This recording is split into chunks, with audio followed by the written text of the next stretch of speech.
वाळूवाडी ते तोडकरमाळा या रस्त्याची अवस्था दयनीय झाली आहे। हा रस्ता तात्काळ दुरुस्त व्हावा अशी मागणी वारंवार केली जात होती। राष्ट्रवादी काँग्रेसचे युवा नेते अतुल बेनके व स्थानिक शेतकऱ्यांनी आंदोलन केले होते।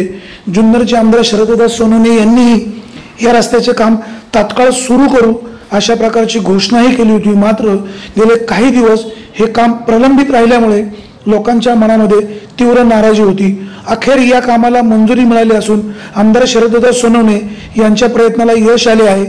तब्बल 1,30,00,000 रुपये या कामासाठी मंजूर झाले असून 2-3 दिवसांमध्ये हे काम सुरू होणार असल्याची सूत्राकडून माहिती मिळते।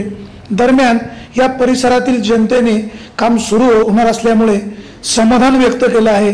आमदार शरददादा सोनवणे यांचेही आभार मानले आहेत। तसेच ज्या लोकांनी रस्त्याचं काम लवकर सुरू व्हावं म्हणून आंदोलन केलं त्यांनाही धन्यवाद दिले आहेत।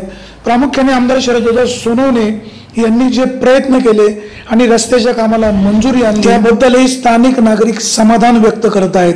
शोध बातमीचा ध्यास सत्याचा आपण पाहत राहा फक्त विघ्नर टाइम्स।